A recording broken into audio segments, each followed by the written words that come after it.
کہ انہوں نے کس طرح حضور سے محبت کی ہے۔ اگر تصور کیا جائے تو اسلام ہمیں تو ایک تھالی میں ملا ہے۔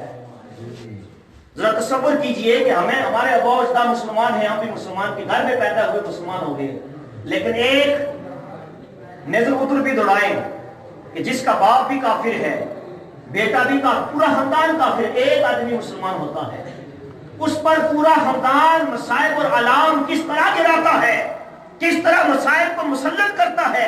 وہ آدمی ایک ہے لیکن اسلام پہ پکا ہے۔ جس گھر کے اندر بھائی بھی کافر ہو، باپ بھی کافر ہو، اولاد ساری دائرہ اسلام سے خارج ہو، ایک آدمی مسلمان ہو، صبح و شام اس پہ ظلم بھی کیا جا رہا ہو، وہ آدمی ہے مسلمان۔ اس کو پتا چلتا ہے کہ ایمان کی حلاوت کیا ہے۔ رب فرماتا ہے کہ وہ آدمی اگر کسی سے محبت کرتا ہے تو اللہ کی رضا کے لیے کرتا ہے تو اللہ اسے حلاوت ایمان عطا کر دیتا ہے۔ اور سامعین سی وقار سیدنا صدیق اکبر رضی اللہ تعالیٰ عنہ، آپ دیکھیں کہ ایک طرف باپ کا رشتہ ہے، باپ کا رشتہ کتنا عظیم رشتہ ہوتا ہے، باپ سے محبت ہوتی ہے، باپ سے الفت ہوتی ہے، لیکن ایک طرف رشتہ خونی ہے، دوسری طرف رشتہ ایمانی ہے۔ ایک طرف خونی رشتہ ہے، باپ ہے، دوسری طرف حضور کی محبت ہے، رشتہ ایمانی ہے۔ باپ نے حضور کی بارگاہ میں گستاخی کر دی، سیدنا صدیق اکبر نے تھپڑ رسید کر دیا اور باپ زمین پہ گر گیا۔ سیدنا صدیق اکبر روتے ہوئے حضور کی بارگاہ میں آ گئے، اس لیے نہیں روئے کہ میرے باپ کو تھپڑ رسید کر دیا، بلکہ اس لیے آنسو نکلے کہ اللہ کے محبوب کی بارگاہ میں گستاخی کیوں ہوئی۔ حضور کی بارگاہ میں عرض کرتے ہیں یا رسول اللہ میں نے باپ کو تھپڑ رسید کر دیا ہے، اور پھر یہ فرماتے ہیں یا رسول اللہ میرے پاس تلوار نہیں تھی، اگر تلوار ہوتی تو میں باپ کے سر کو تن سے جدا کر دیتا۔ یہ ہے معیار محبت، عشق محبت کا معیار یہ ہے۔ اور پھر دیکھیں بیٹی کا باپ سے کتنا تعلق ہوتا ہے کہ اگر باپ کہیں بیٹی کے گھر میں چلا جائے تو بیٹی کی کیا کیا خواہشات ہوتی ہیں کہ اعلیٰ سے اعلیٰ بستر ہو باپ کے نیچے بچھا دیا جائے، اعلیٰ سے اعلیٰ کھانا ہو باپ کو پیش کر دیا جائے۔ لیکن ادھر دیکھیں حضرت ام حبیبہ رضی اللہ تعالی عنہا حضور کی زوجہ محترمہ ہیں، ابو سفیان کی بیٹی ہیں، حضرت امیر معاویہ رضی اللہ تعالی عنہا کی بہن ہیں۔ ابو سفیان نے ابھی اسلام قبول نہیں کیا تھا، اور حضرت ام حبیبہ رضی اللہ تعالی عنہا ابو سفیان کی بیٹی، آپ کا نکاح ہوا حضور سے۔ کس سے ہوا؟ آپ کی توجہ باہر چلی گئی ہے، آپ میری طرف توجہ رکھیں، بچے کرتے رہیں گے کوئی بات نہیں۔ حضرت ام حبیبہ کس کی بیٹی ہے؟ ابو سفیان کی۔ ابو سفیان نے ابھی اسلام قبول نہیں کیا تھا، اور ام حبیبہ کا عقد نکاح کس سے ہوا؟ آقا دو جہاں صلی اللہ علیہ وسلم سے۔ اب ابو سفیان حالت کفر میں آ کر اپنی بیٹی سے ملاقات کا ارادہ رکھنے کے لیے آئے، ملاقات کرنے کے لیے آئے۔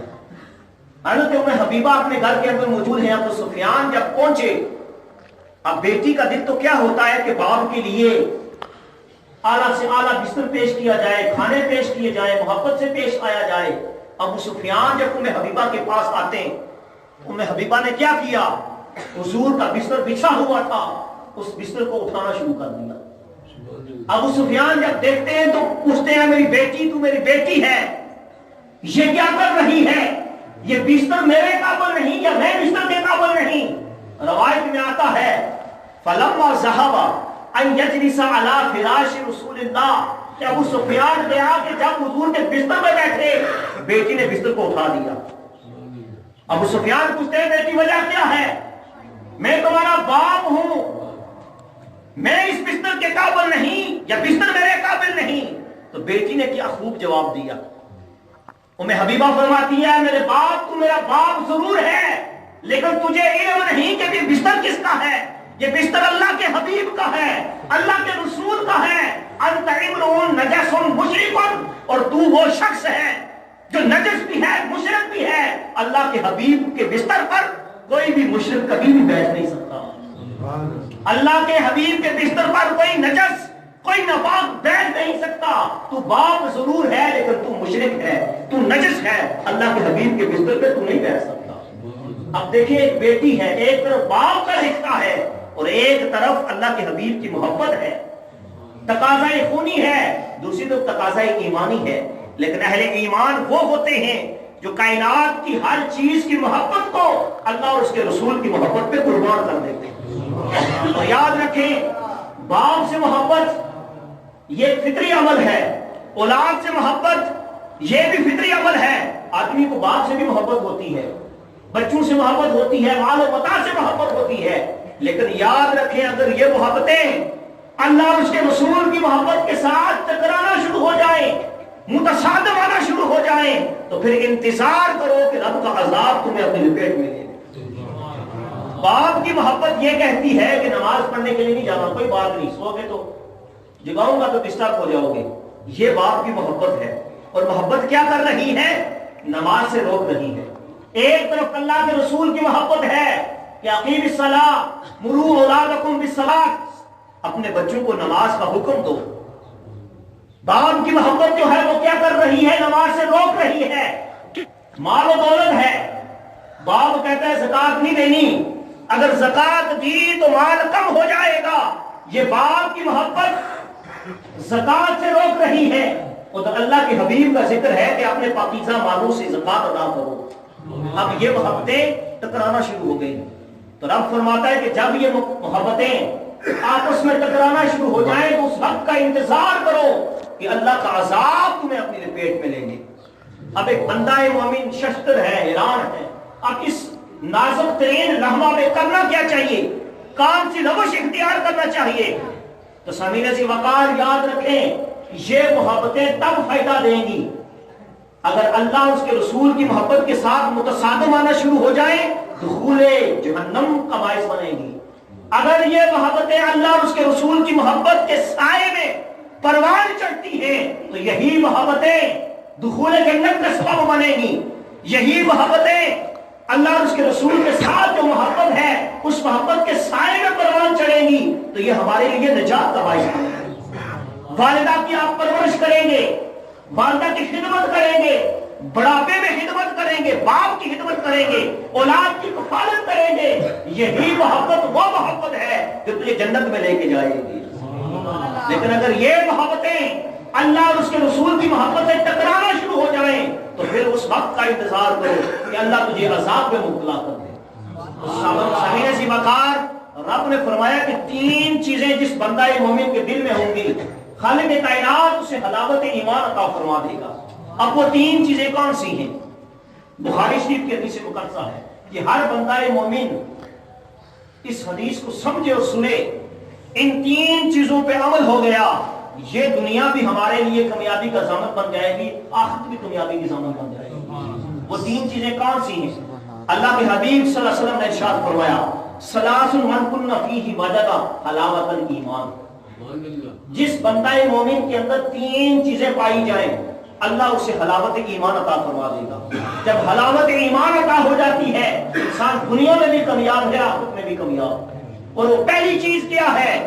اللہ کے حبیب نے فرمایا، من کان اللہ ورسولہ احب الیہ مما سواہما، کہ وہ بندہ مومن جو کائنات کی ہر چیز سے بڑھ کر اللہ اس کے رسول سے محبت کرتا ہے اللہ اسے حلاوت ایمان عطا فرما دیتا ہے. کہ وہ بندہ مومن کائنات کی ہر چیز سے بڑھ کر اللہ اس کے رسول سے محبت کرتا ہے تو خالق کائنات اسے حلاوت ایمان عطا کر دیتا ہے. یعنی جو بھی چیز انسان کو مل جائے اللہ کے حبیب صلی اللہ تعالی علیہ وسلم کی محبت بھی اس کے اندر شامل ہو، خالق کائنات حلاوت ایمان عطا کر دیتا ہے. دوسری چیز اللہ کے حبیب نے فرمائی، من احب عبدا لا يحبه الا للہ، اگر کوئی کسی سے محبت کرتا ہے فقط اللہ کی رضا کے لیے کرتا ہے. جب اس بات کا آدمی کا اقرار ہو جاتا ہے کہ اگر میں فلاں سے محبت کرتا ہوں اس لیے کرتا ہوں کہ اللہ نے محبت کرنے کا حکم دیا ہے، یہ محبت اللہ کی محبت ہے، تو خالق کائنات اس بندے کو حلاوت ایمان عطا کر دے گا. لیکن اگر کسی سے نفرت کرتا ہے ذاتی انا کی بنا پر نہیں، ذاتی مفاد کی بنا پر نہیں، اگر کسی سے نفرت کرتا ہے وہ بھی اللہ کی رضا کے لیے، تو اللہ اس آدمی کو بھی حلاوت ایمان عطا کر دے گا. اب دیکھیں حضرت مصعب بن عمیر رضی اللہ تعالیٰ عنہ حضور سرور کائنات کے پیارے صحابی ہیں حضرت مصعب بن عمیر، آپ کے ایک بھائی ہیں، دارہ کفر میں ہیں، دارہ اسلام میں نہیں ہیں۔ غزوہ بدر کے اندر ایک انصاری نے آپ کے بھائی کو پکڑ لیا اور پکڑ کر رسی سے باندھ رہا تھا۔ اتنے میں حضرت مصعب بن عمیر رضی اللہ تعالیٰ عنہ آ گئے۔